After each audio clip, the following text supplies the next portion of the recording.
मुंबई के पूर्व विधायक बाबा सिद्दीकी मर्डर केस को लेकर नया खुलासा सामने आया है। आरोपी शुभंकर लोंकर ने दी शूटर से बात और पुणे ठाणे मॉड्यूल ने मांगे थे 1 करोड़ रुपए। आरोपी शुभम 1 करोड़ देने की हालत में नहीं था। आरोपी शुभम ने यूपी के शूटर से संपर्क किया। शुभम ने फिर उत्तर भारत के दूसरे शूटर्स धर्मराज, शिव कुमार और गुरमेल को हायर किया। बाबा सिद्दीकी और जीशान की फोटो शेयर की।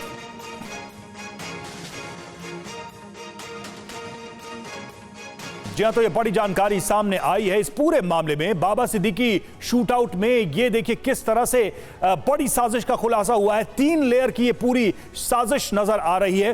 पहली लेयर की बात करते हैं, जिसने शूटआउट किया वो कौन थे? तो जिसने शूटआउट किया धर्मराज और शिव कुमार गुरमेल। दूसरी लेयर, जिसने हथियार और पैसे मुहैया कराए, नितिन और राम। इन लोगों ने ये सब पैसा और आर्म्स प्रोवाइड कराया। तीसरी लेयर, जिसने पूरी साजिश रची, उसका नाम है शुभम लोंकर और जिशान। इनके माध्यम से ये सारी बातें अब एक एक करके सामने आ रही है कि किस तरह से हायर किया गया और किस तरीके से पेमेंट की गई, किस तरीके से इसके पूरा प्लान तैयार किया गया इस शूटआउट के लिए। तो बाबा सिद्दीकी शूटआउट की बात करें, कहां तक इसके तार हैं, तो आप देखिए उन जगहों की पूरी लिस्ट हम आपको बताने वाले हैं कैसे ये पूरा तार जुड़ा हुआ है। पुणे की बात करें, देखिए पुणे, अकोला, मुंबई, नवी मुंबई, ठाणे, इस तरीके से पूरे इस हत्याकांड के, पूरे इस गोलीकांड का तार इन जगहों से जुड़ा हुआ है। जिस तरीके से यहां पर हायरिंग की जाती है, कनेक्ट किया जाता है, लोगों को पहुंचाया जाता है, आर्म्स और पैसा प्रोवाइड कराया जाता है, इन जगहों पर यह सारी गतिविधि रही। और बाबा सिद्दीकी हत्याकांड 5 और इसमें आरोपी गिरफ्तार हो गए हैं। एक और डेवलपमेंट है इसमें, पनवेल और करजत से पकड़े गए हैं आरोपी। गिरफ्तार आरोपियों ने दिए हथियार और पैसे। मास्टरमाइंड की तलाश तेज हो गई है। महाराष्ट्र के 5 जिलों से जुड़े हैं इस मामले के तार। जैसा कि हमने आपको बताया भी, इन जिलों से होते हुए सब कुछ कनेक्ट किया गया, यानी हायरिंग से लेकर आर्म्स डिलीवरी, पैसे की डिलीवरी और उसके साथ ही रेकी करने के साथ इस फाइनल कॉन्स्पिरेसी को अंजाम दिया गया।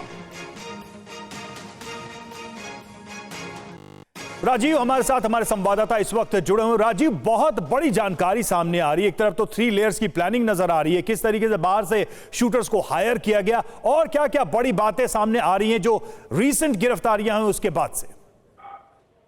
देखिए, मैं आपको सिलसिलेवार तरीके से इस पूरे शूटआउट की कहानी अपने दर्शकों के लिए बता देता हूं। दरअसल सबसे पहले शुभम लोनकर, प्रवीण लोनकर और जिशान ने, इन्होंने जो ठाणे मॉड्यूल है और जो पुणे मॉड्यूल है, इनसे संपर्क किया था। खास तौर पर जो राम कनौजिया कल गिरफ्तार हुआ, नितिन सप्रे जो गिरफ्तार हुआ, इनसे संपर्क किया था।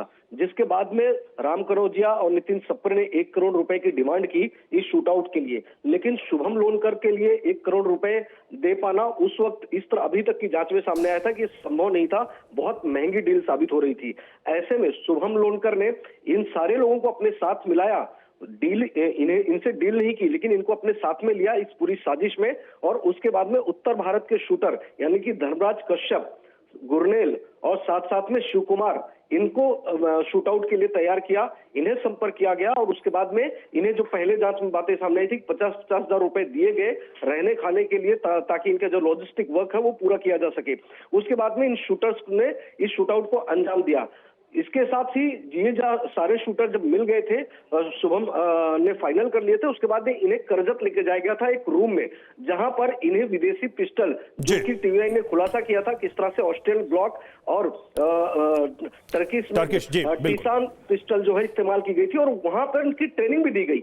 सबसे बड़ी बात यह है कि उनको ट्रेनिंग दी गई, क्योंकि विदेशी पिस्टल थे, आसान नहीं था इस तरह की पिस्टल का इस्तेमाल करना, क्योंकि भारत में बैन है। इसके अलावा जो मोबाइल रिकवर हुआ है उसमें जिशान सिद्दीकी की भी एक फोटो मिली है। तो सवाल यह है कि क्या जिशान सिद्दीकी भी इनके टारगेट पर थे क्या? हालांकि हम लगातार ये बात कह रहे हैं कि जिस तरह से पूरा शूटआउट हुआ, संभवतः उसमें जिशान भी टारगेट। बिल्कुल राजीव, सारे तार अब जुड़ते जा रहे हैं और सारे राज खुलते जा रहे हैं।